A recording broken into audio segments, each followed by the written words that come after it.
control de población canina tiene que estar visto desde el punto de vista de salud pública. ¿Por qué? Escucha. ¿Cuál es el problema que plantean los animalistas con los perros? Que hay sobrepoblación de perros, ¿verdad? Escucha, sobrepoblación de perros. Estamos hablando de sobrepoblación, pero escucha, sobrepoblación de perros, ¿verdad? No existe ningún estudio a nivel nacional, y menos a nivel internacional, que diga que hay una sobrepoblación de caninos. No hay ninguna norma bajo un estudio que se establecido que tiene que haber tantas personas por perro. No hay nada, no existe. Eso que dicen de 4 a 1, de 7 a 1, es algo que alguien inventó y que no existe. No hay ningún respaldo científico en respecto a eso. Por lo tanto, el problema no es la sobrepoblación canina. El problema es la población canina suelta en la vía pública. Ese es el problema.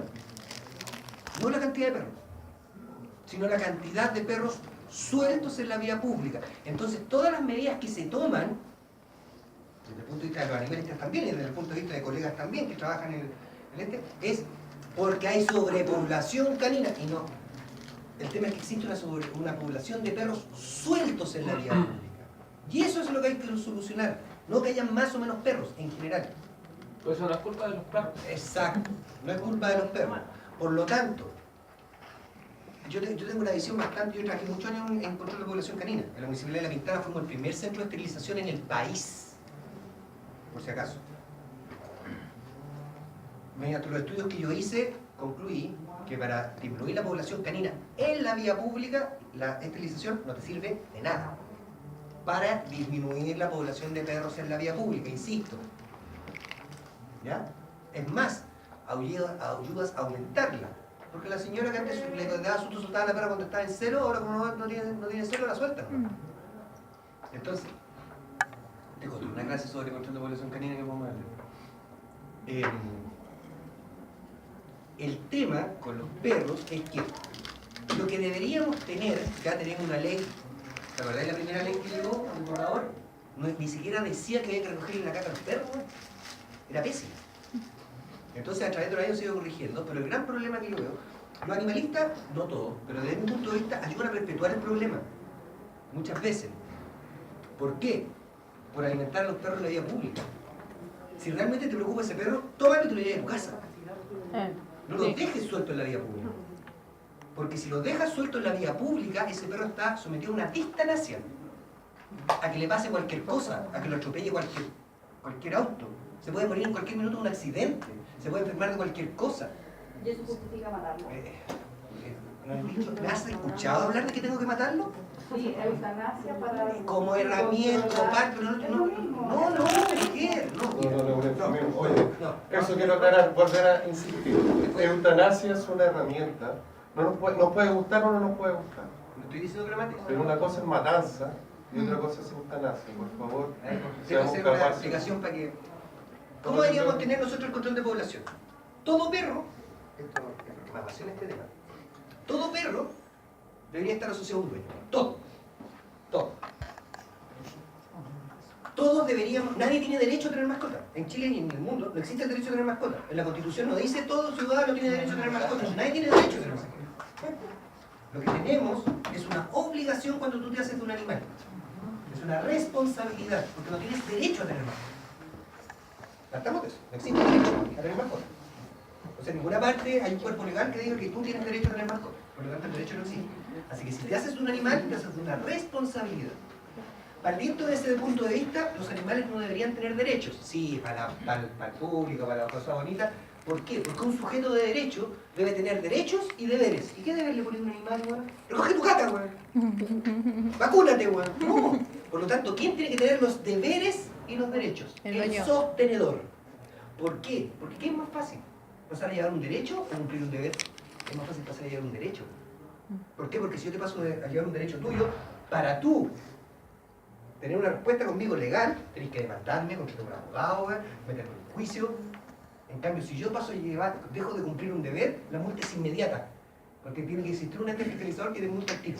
Porque si yo no cumplí con un deber mío, te sancionan al tiro. Pero si pasas a llevar el derecho de otro, hay todo un cuerpo legal. Entonces, si le pones derecho a los animales, Puta, ¿qué perro te va a poner una demanda? Por eso las organizaciones animalistas y todo tienen que presentar recursos y todo lo demás, porque se pasó a llevar un derecho. Distinto es que el dueño del animal no haya cumplido un deber. Se le puede multar al tiro. ¿Se entiende? Por eso es importante el punto de vista con que se ataca el problema. Primero, todos deberíamos tener, al tener un animal, todos deberíamos pagar un derecho, un permiso para tener un perro. ¿Se entiende? Y el primer perro, 700 pesos, lucas, el costo de un chip, lucas y media. El costo de un chip, para identificarlo. Segundo perro, 3 lucas. Tercer perro, 5 lucas. Cuarto perro, 10 lucas. Mientras más perros tenga, más caro el permiso. ¿Se entiende? Así debería ser. Pagar licencia por tener un animal. ¿Está? Eso mismo. Segundo, prohibido que los perros estén, y bueno, ahora se han puesto lugares en las plazas donde hay perros, que son especiales para los perros, deberían existir lugares en los parques, plazas donde se puedan tener perros sueltos y otros no, van a tener perros siempre, ¿verdad? ¿Y qué pasa con los perros que actualmente están sueltos en la vía pública y que uno no le puede asociar un dueño? Recogerlos y deberían existir refugios, refugios municipales o privados, pero refugios donde ya hay animales. Y ahí hacer las campañas de adopción. No que cada un grupo por separado y que de repente se pelean, güey. No, ahí hacer las campañas de adopción. En los refugios. Los animales no sueltos en la vía pública, no en la casa de una persona de buena voluntad que quiere tener 20 perros mientras los adoptan, güey. Ahí deberían de hacerse las campañas. Y lamentablemente un periodo de estancia del animal. Que ahí se puede discutir un mes, 6 meses, un año, pero si no se cumple ese periodo y nadie lo siguió, es eutanasia. ¿Y por qué no hacemos lo mismo con los niños tercianamente entonces? Porque no sería humano.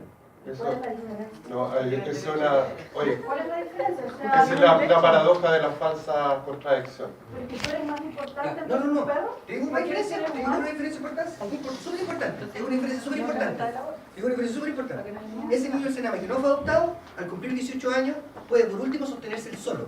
Sea delincuente, sea trabajando, sea como sea. El perro no.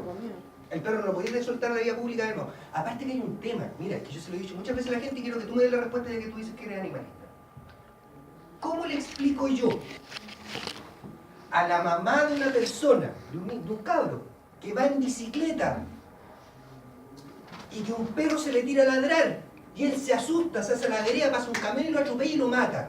Y yo no quise retirar ese perro porque me dio pena. Le voy a ir a explicar, ¿tú que ese niño se murió por culpa del perro que está suelto?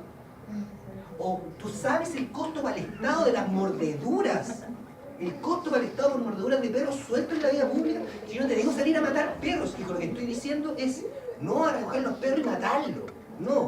Estoy diciendo que tenemos que montar un sistema en el cual cualquier perro suelto en la vía pública se hace poder ser identificado y asociarle a un dueño. Y que él es el culpable de que el perro esté ahí. ¿Se entiende? Y que lamentablemente hay perros que van a tener que ser eutanasiados. ¿Por qué? Porque tenemos un problema instaurado. Porque el problema que tenemos ahora es mucho mayor que el otro. ¿Me entiendes? Lo que pasa es que los animalistas se oponen tenazmente a la eutanasia. Y la eutanasia es una herramienta que tenemos. No es la única, no es lo que hay que hacer. Pero se puede utilizar. Y hablo de una eutanasia, no hablo de matarlo. Hablo de una eutanasia en el sentido de un buen Una motivo, muerte asistida. una sobredosis anestésica. No, Es lo mismo. no. Matarlo lo puedo matar de un balazo. Y tú con anestesia también. No sufre. Da lo mismo, es muerte igual. Porque si hablaran de matanza, mueren los cerdos, mueren las aves a diario, entonces... Otra problemática de los perros generalmente en ecosistemas.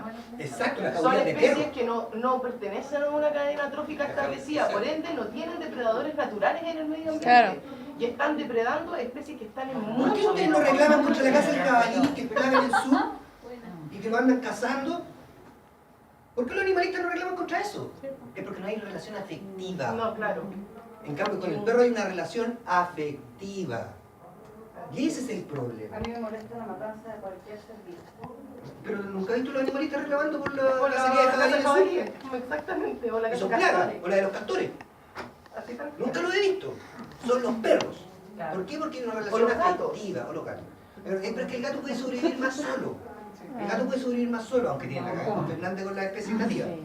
Ya, pero el gato no es tan malo, pues no va a salir a morder una Mira, yo creo que aquí hay temas que nunca nos vamos a poner tan mal. Ah. Pero sí partamos por algunos principios que son básicos. Y yo soy médico veterinario, no, pero para terminar la idea, porque yo creo que para sentar bases de discusión. Yo soy médico veterinario, estudié ciencias veterinarias, me licencié en ciencias veterinarias. Te podrá gustar o no te podrá gustar, pero hay principios en los cuales uno cree, tiene que partir de lo que se llaman fundamentos. ¿Ya? Uno funda, te puede gustar o no. Si no te gusta, lo siento. Pero yo creo en algunos fundamentos y en algunos principios. Y unos principios básicos, es la protección de la salud, sin apellido, lo dije la primera vez. Sí. Y la salud es un derecho, para mí, universal, para mí es un derecho inalienable y un derecho fundamental de las personas. Y como mi responsabilidad como profesional es un ejercicio profesional, entre otras cosas, el bienestar animal y la salud animal, la salud de las personas.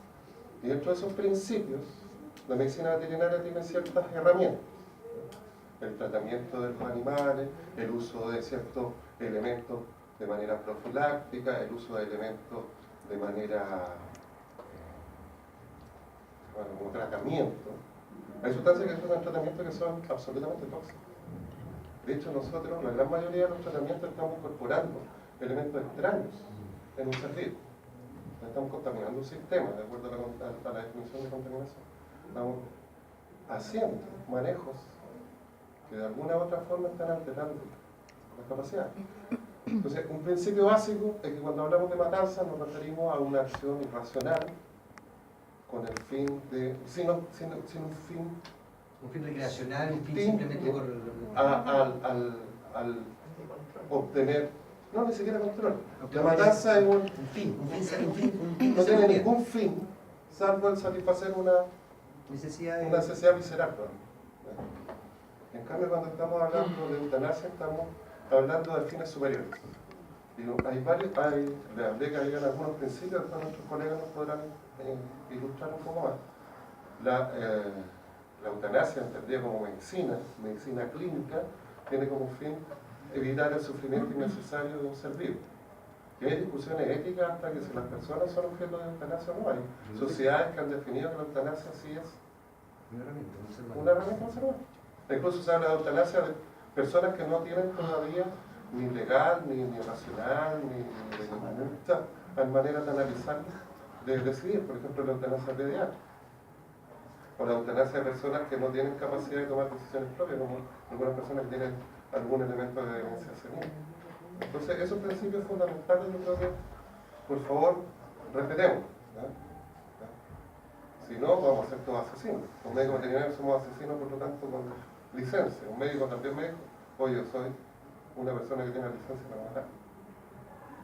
Entonces, por favor, porque si no, nos vamos a entrar en discusión. Hay otro elemento que quiero complementar, y con esto termino, que es la falacia de las falsas contradicciones, que es algo que aprendí cuando visité al presidente Mujica en Uruguay. Tuve la fortuna, no sé si les conté, que ya compartí con él. Y uno de sus asesores hablaba de la falacia, de esta falacia, que era cuando se discuten los temas, por ejemplo, y precisamente fue un programa de control de diabiosis donde se hablaba de tenencia responsable. Uruguay fue uno de los primeros países en que establece como política la tenencia responsable con cuotas, después de Argentina. Y hablaba de esta falacia de las falsas contradicciones, cuando comparamos, porque a los niños, entonces si tomamos medidas de algún tipo, porque no tomamos las mismas medidas con los ancianos, con los niños, o sea, yo creo que son absolutamente planos diferentes de discusión. El aborto, por ejemplo, porque algunos creamos que el aborto es una herramienta. Yo estoy en absoluta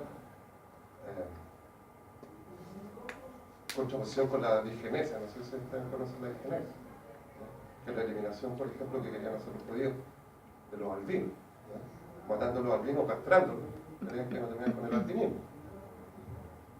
Entonces, para que no entremos en discusiones que no vamos a tener en ningún lugar, partamos del punto que... Pero no, yo lo que quería decir, un poquito, pero siempre el beneficio del hombre ha utilizado herramientas donde utiliza y da muerte a los animales, ¿ya? En distintos, ya sea para la producción de la proteína, ¿cierto? Tienes que matar. Para la vigilancia de enfermedades exóticas también hay que matar, ¿cachai? Por ejemplo, o también, si tú querías hacer vigilancia de parásitos en abejas, tú tenés que tomar por lo menos unas 200 abejas en alcohol. ¿Tú sabes cuántas abejas se tienen que mostrar? Ahí se están matando abejas para el beneficio de las personas y de sus negocios, ¿cierto? También hay muerte para la producción de aves. Para ingresar animales aves a Chile también tienen que sacrificarlo. O sea, siempre la muerte está relacionada con el beneficio de la producción económica y que tiene un sentido la raza humana, no solo lo humano. Entonces, eso no lo podemos evitar. Yo le quiero decir a la compañera que son cosas con los perros y con muchas otras especies. O sea, en realidad no vamos a poder nunca deshacernos de eso. Y estaremos o no de acuerdo. A mí me ha tocado hacer ese trabajo y no es agradable para nadie. Y yo les digo que no es que lo hago con amor, lo hago porque tengo que hacerlo en mi trabajo y yo soy un soldado, por ejemplo, y me dieron una orden, tengo que hacerlo. Pero no es que esté de acuerdo, pero son cosas que ya en la sociedad están hechas y no las podemos sacar. Pero ojo, esta misma discusión que es muy interesante, nos ha permitido ir evolucionando algunas situaciones. Antiguamente, por ejemplo, para poder hacer algunas actividades teníamos que usar animales. ¿Verdad? Y esta misma discusión ha permitido, por ejemplo, hacer modelos diferentes de estudio. Logramos con el avance tecnológico utilizar, por ejemplo, los cultivos celulares para poder hacer investigaciones que antiguamente teníamos que hacer en el cultivo. Entonces, esta discusión no es estéril. Son herramientas, como dice el profesor. Y lo que yo creo que hay que establecer criterios. Sí, ahora, yo quiero hacer un alcance.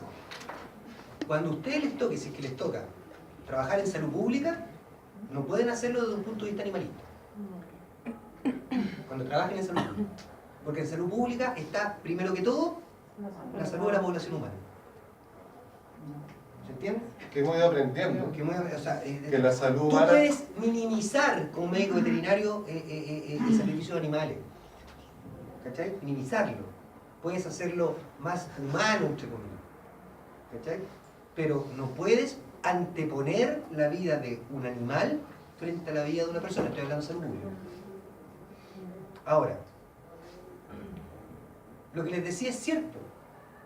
Los perros causan, suelto en la vía pública, causan muertes, varias accidentes de tránsito. Que no sale en la TV. ¿Cachai? Y no sale en la tele. Sí. Y yo no estoy hablando que el enemigo sea el perro y que hay que matarlo a todos, porque es el discurso animalista. Uno habla de esto y asesino, y saltan al tiro. Pero que alguien se haga responsable. Y lamentablemente, tiene que haber un costo en vidas de perros para que nosotros logremos regularizar esto. Eso mismo que habláis, por ejemplo, de la abeja. Yo trabajo con una abeja. Claro, uno mata 100, 200 abejas para hacer un diagnóstico, pero uno no las mata porque quiere matarlas, uno mata porque quiere salvar el colmenar de una enfermedad. O sea, ese sacrificio de 100, 200 abejas te está salvando millones de abejas en un colmenar. El sacrificar 100 perros en un año, no estoy hablando más que eso, que no fueron adoptados, o 1000 perros en un año que no fueron adoptados, te ayuda a evitar la muerte de muchos perros.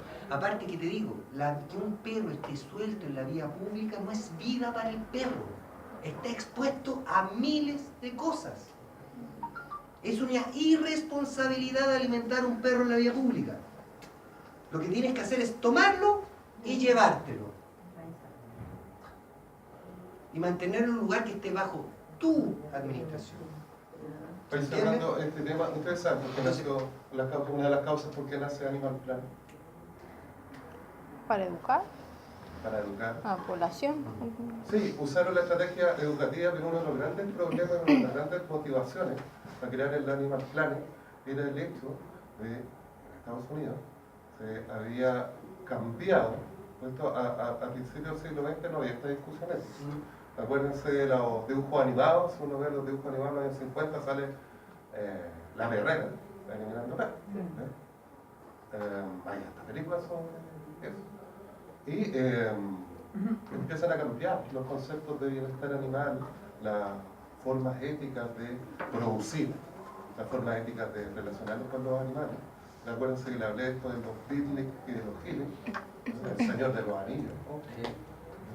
Yo soy un fanático del Señor de los Anillos, como protegen los bosques de la destrucción industrial. Esa es una de las de las metáforas del Señor de los Anillos en el desarrollo industrial. Tauron es toda la industrialización, Y artesanal. bueno, cambia esto. Hay muchas agrupaciones de protección animal que empiezan a desarrollarse en Estados Unidos, y uno de los grandes problemas que tenían eran los animales que estaban en condiciones de confinamiento prácticamente perpetuo, y con refugios sobresaturados. En Estados Unidos se realizan más de 4 millones de eutanasias al año. Con 300 millones de habitantes más o menos en Estados Unidos, saquen un cuarto de esos son perros, sacrifican 4 millones de perros al año. Y esto, para la sensibilidad de los ciudadanos, de los científicos, de las personas preocupadas por el tema, de los mismos proteccionistas, le está haciendo un riesgo. O sea, estamos avanzando en bienestar animal y tenemos que hacer eutanasia un gran problema.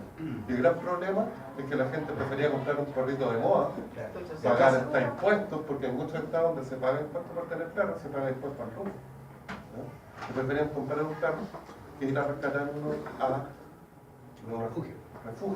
Entonces, una de las finalidades importantes de la creación de Animal Planet es para salvar a los perros de refugio. Por eso los primeros programas que salían eran médicos veterinarios que trabajaban en planteles en refugio, ¿verdad?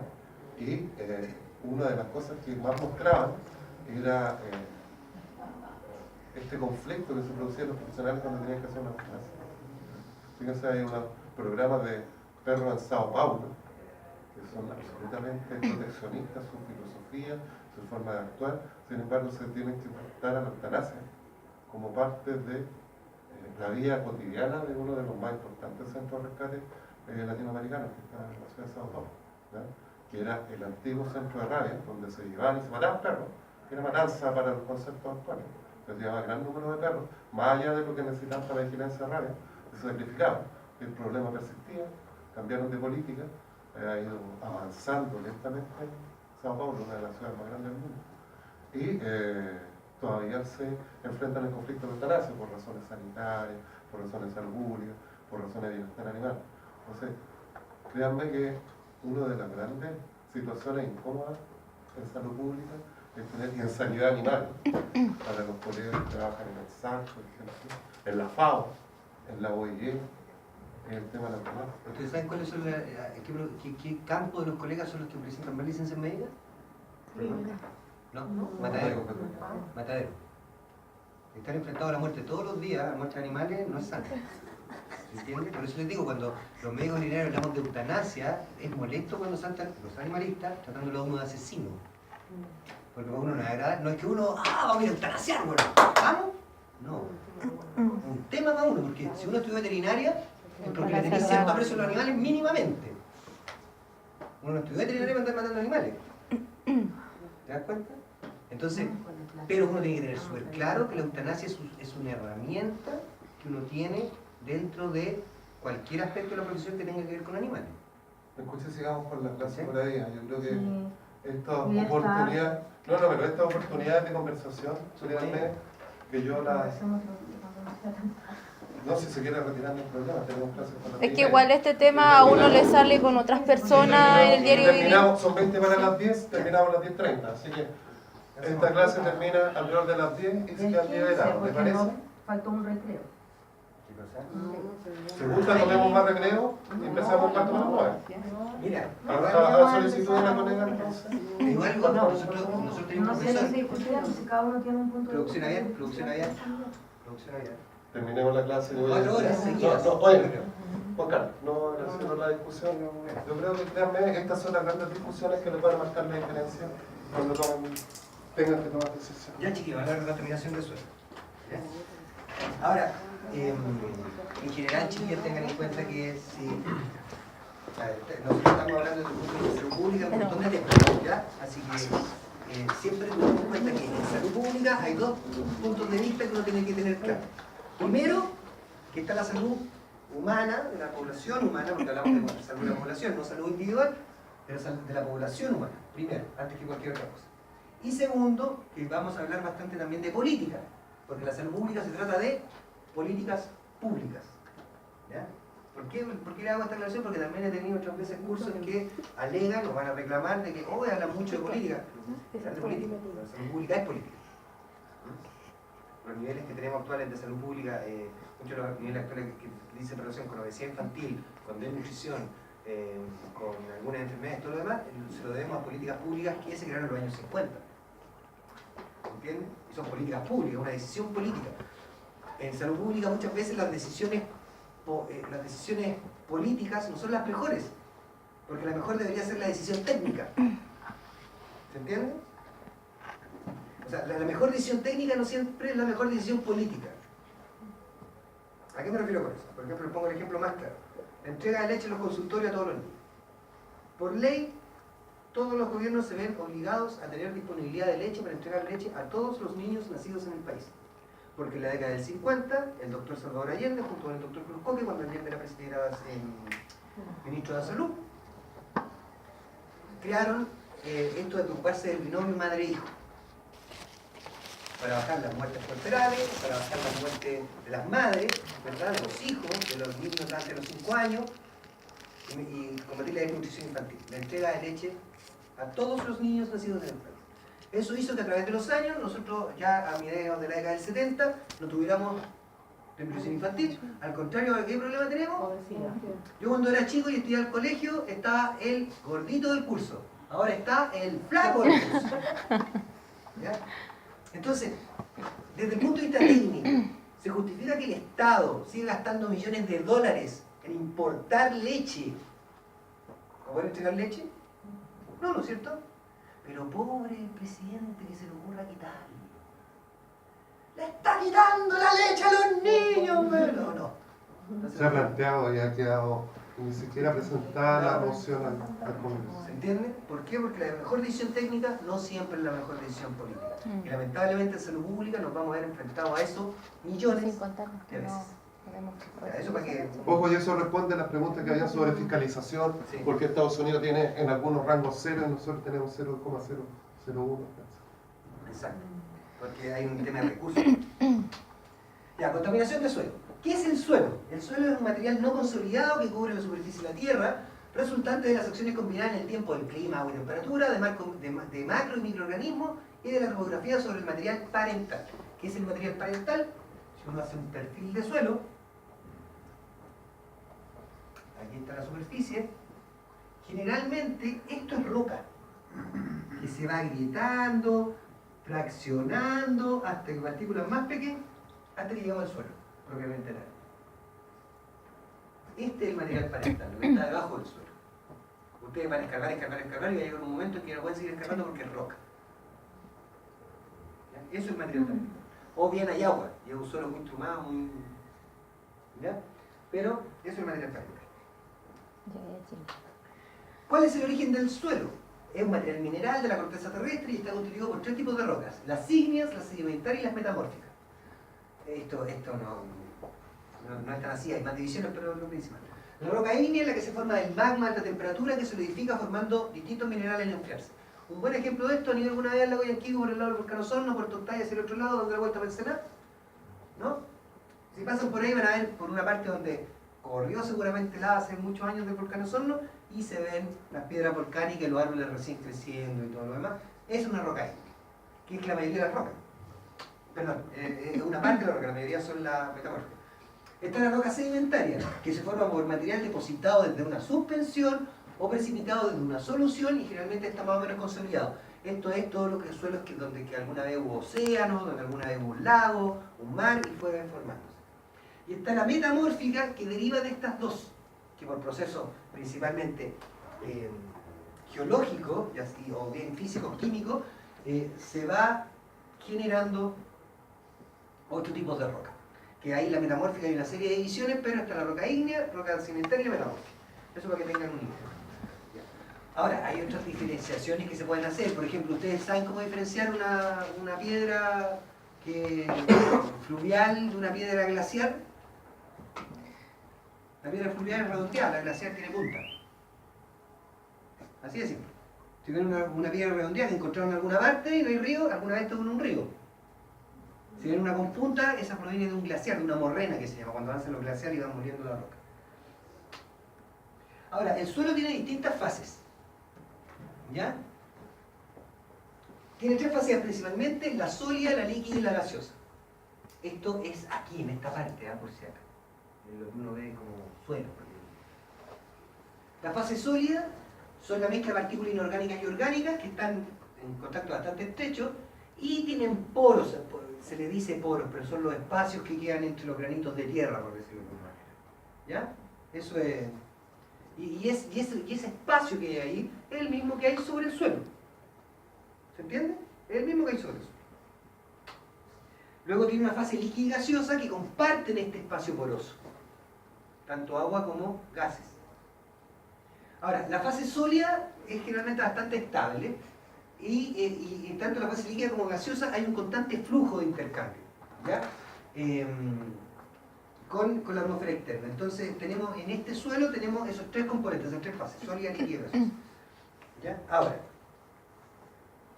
el suelo, la importancia que tiene es que es el medio a través del cual los contaminantes que se originan generalmente por toda la actividad humana, principalmente agrícolas e industriales, se mueven desde la superficie hacia las aguas subterráneas. Por ahí se mueven los contaminantes, por el suelo. Por lo tanto, muchas veces el suelo está contaminado, entre comillas, temporalmente. ¿Se entiende?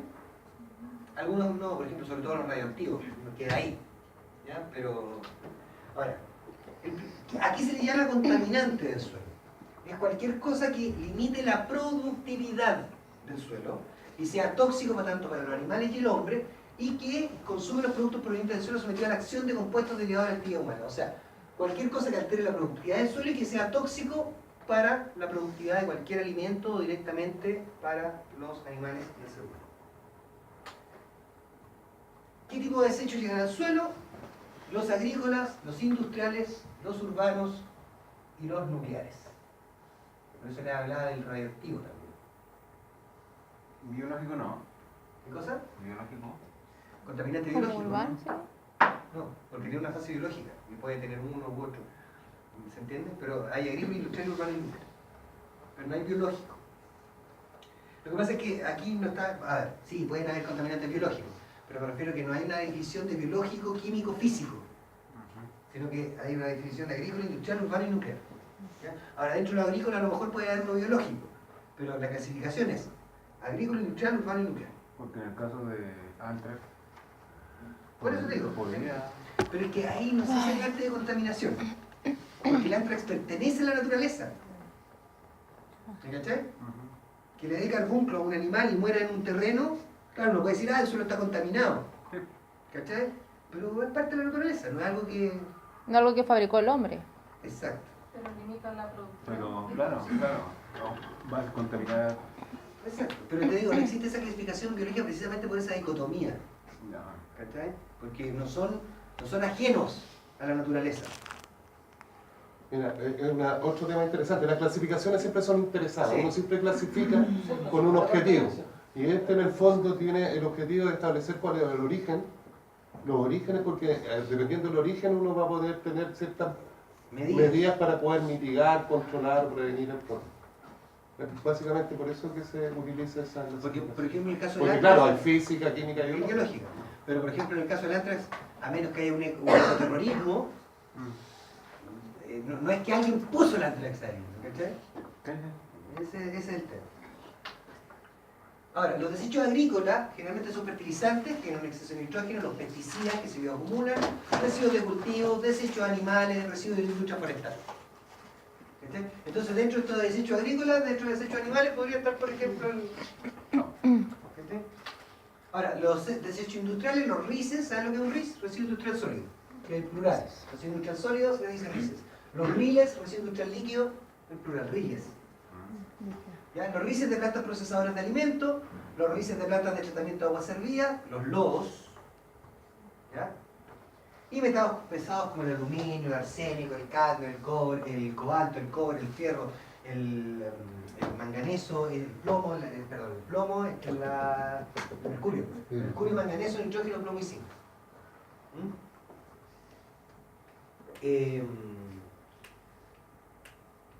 Los lodos en residuos a veces tienden a confundirse con riles, con residuos industriales líquidos.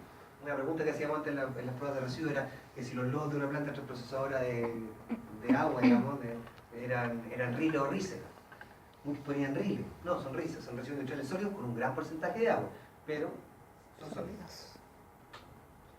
Y aquí lo que les nombré un poquito de la percolación, la infiltración, la lixiviación. La percolación es lo que se dice el movimiento de agua hacia abajo a través del suelo una vez que se ha infiltrado. O sea, primero está la infiltración del suelo. Cuando cae agua o llueve, etc., se infiltra el suelo. Es decir, se satura de agua. Luego, por el perfil del suelo, empieza a percolar. ¿Verdad? Y por último, durante esta percolación ocurre lo que se llama la lixiviación. ¿Ya? Que es la remoción de materiales solubles desde una zona del suelo a otra. ¿Ya? Ahora, hay contaminantes que percolan, por ejemplo, muy lentamente, como el aceite, pero el aceite no lixivia, percola solo. Los aceites de motor, ¿has visto cuando echan este aceite de motor a los camiones para que no sean antipolvo? Oh. Es lo peor que pueden hacer porque el aceite percola hasta 60 metros y contamina las naves subterráneas. Pero el aceite percola, no lixivia, porque el aceite no disuelve nada, no arrastra ninguna otra cosa.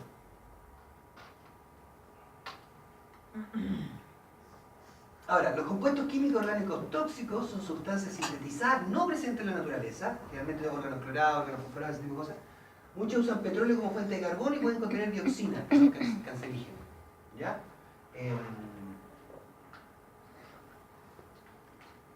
Hay un tema con el suelo que en el suelo es difícil, un poco difícil hablar de contaminante. ¿Ya? Porque si no está en un lado, está en otro, presente. Algún metal, en el suelo está todo. ¿Entiendes? Pero el único que se puede hablar como que no debería estar en el suelo es el cadmio. ¿Ya? Es un elemento traza de alto riesgo y es el que ha causado mayor preocupación debido a una contaminación extensa del suelo por adiciones inadvertidas de cadmio por los fertilizantes y acondicionadores del suelo. Estiércol, acolchado, lodo urbano. Que se usan como fertilizantes y son ricos en cadmio. El cadmio no debería estar presente más que como traza en el suelo. Es el único, ¿cómo puedo decir? Que es el único contaminante del suelo. Es lo que explicaba antes, por eso el biológico y todo porque es complicado hablar de contaminación en el suelo, porque si tú no tienes un estudio previo del suelo que utilizaste, entonces por eso se habla de contaminante cuando hay algo que limita su producción. ¿Se fija? Aquí no hablamos de consumo. No hablamos de ingreso al organismo, como el aire, como el agua. Por eso se habla de como contaminante cuando afecta la producción. ¿Ya? El cadmio es fácilmente tomado por las plantas, ¿se acuerdan? Porque tiene mucha relación con el zinc. ¿Ya? Mucho parecido con el zinc. Y se transfiere a las cadenas alimentarias, puede aumentar la acidez, la salinidad o deficiencia de zinc en el suelo. Agronómicamente se habla mucho del cadmio, porque el cadmio está presente en los fertilizantes y también en algunos pesticidas. Y no hay mucha certeza con respecto a los niveles seguros de ingreso en los humanos, excepto con el tema del Itaitá y los huesos, ¿verdad? Y lo que debería ser considerado para la calidad de alimentos con buenas prácticas agrícolas. Sí, es lo que les digo, el cadmio no es hace muchos años, al decir no muchos años, estoy hablando 20, 30 años, eso es poco para cualquier proceso de estudio, ¿ya? Con las buenas prácticas agrícolas. Ahora, cuando tenemos contaminado un suelo, y esto es lo último, existen, ¿cómo trato un suelo? ¿Cómo descontamino un suelo? Lo primero es cambiar el suelo. Tengo un suelo contaminado, ¿verdad? Radioactivo, por ejemplo, o con aceite. ¿Qué hago? Con maquinaria remuevo el suelo. Y me lo llevo a otro lado, voy a contaminar a otro lado, lo dejo como un relleno sanitario y después repongo el suelo con tierra limpia o algo. ¿Verdad? Eso es lo primero, llevarlo al suelo.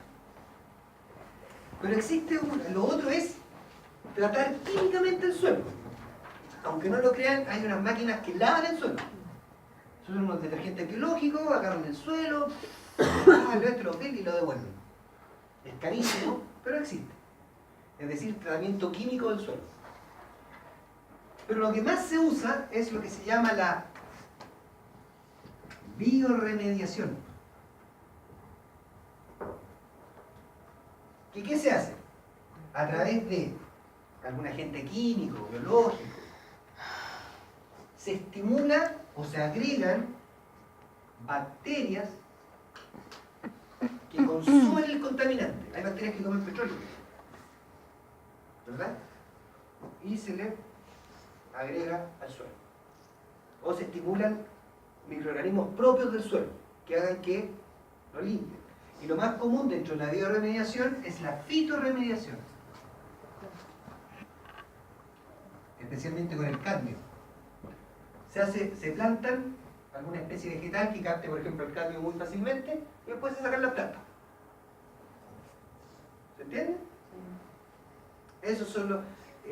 Pero aunque no lo crean, en Chile existen máquinas y hay una empresa que hace remediación mediante lavado del suelo. ¿Y existen plantas que mejoren los suelos, así como sembrados? Sí, es que depende del uso que quiera hacer. Por ejemplo, que si quiere que se fije más nitrógeno, plantáis alfalfa, ¿verdad? Si, no sé, o quiere aumentar la cantidad de materia orgánica, plantas que boten la hoja, para tener tierra de hoja. ¿Ya? Pero el suelo en general, como les decía, esto es bien cortito, el suelo es un tema que todavía... Ahora, desechos radioactivos, por ejemplo, aunque no lo crean, nosotros tenemos al lado, al otro lado de la cordillera, que Argentina tiene su reactor nuclear y todo lo demás, y tienen su cementerio de desechos nucleares al lado de la frontera con Chile, por ahí por la altura de Coyhaique, si no me equivoco, que en Coyhaique, como ustedes saben, está al otro lado de la cordillera, eso igual que le pasamos a los argentinos, bueno, está al otro lado de la cordillera, está al lado argentino. ¿Ustedes saben a lo que se refiere el límite de fronteras que tenemos con Argentina, que dice que la línea divisoria correrá por las más altas cumbres que dividan aguas? ¿A qué se refiere eso? Porque a todos nos hicieron eso. La línea de frontera corre por las más altas cumbres que dividan aguas. Nosotros no podemos tener ninguna cumbre cuyas deshielos desemboquen en el Atlántico, y Argentina no puede tener ninguna cumbre cuyos deshielos desemboquen en el Pacífico. Esa es la diferencia. Por eso la punta de la Concagua es Argentina. Porque la mayoría de los deshielos se va hacia el lado argentino. ¿Se entiende? Y aunque no lo crean, nosotros hemos ganado la mayoría de los desencuentros limítrofes que tenemos con Argentina, los hemos ganado la mayoría. Lo que pasa es que la prensa le mete más bombo a los que perdemos que a los que ganamos. Y los que ganamos generalmente han sido hace muchos años atrás y fueron en el norte de Chile. Y al sur hemos perdido uno que otro. Por ejemplo, el tema del canal del Beagle. ¿Saben por qué se creó? Por un descuido de nosotros. Porque el tratado del Beagle decía que la línea de la Patagonia corría hasta tocar las aguas del Beagle. Eso decía el tratado original. Y nosotros nos quedamos ahí hasta que empezó a aparecer en Argentina, los mapas empezaron a aparecer hasta la mitad del Beagle. Y nadie reclamó. En derecho internacional, si tú no reclamáis, por eso tuvimos el conflicto por el Beagle. Y perdimos la mitad del Beagle. Con ese sentido. Bueno, pero ganamos la isla Picton, que eran 3 rocas, bueno. ¿Pero por qué perdió Argentina? Porque no puede tener acceso al Pacífico. No tiene acceso al Pacífico. Y nosotros no podemos tener acceso al Atlántico, como frontera. ¿Se entiende? Por eso es... Y ustedes saben que Vicente Pérez González fue el que mandaron a negociar para 1818, cuando estábamos en guerra, en 1878, cuando estábamos en 1879, 1881, cuando estábamos en guerra, en plena guerra del Pacífico, y no podíamos agarrarnos por otro lado con nadie, y los argentinos aprovecharon y querían reclamar la Patagonia, que era nuestra, y mandaron a Vicente Pérez Rosales, que la esposa era argentina, la mandaron a negociar con un argentino, de verdad, la esposa era argentina, y regalamos la Patagonia. Esos son otros temas. Bien, ya chiquillos, esta era la clase. Esta es la clase. Comprendan que fue un esfuerzo titánico poder resumir todos estos temas. El tema de agua potable y gestión de residuos sólidos lo vamos a subir para que lo tengan como posibilidad de conocimiento. Pero para la prueba vamos a ver las presentaciones que hicimos. Vamos a subir ahora, voy a intentar subir ahora las presentaciones a la plataforma Y con el compromiso, insisto, de subir el problema potable y de residuos que no esperen la prueba.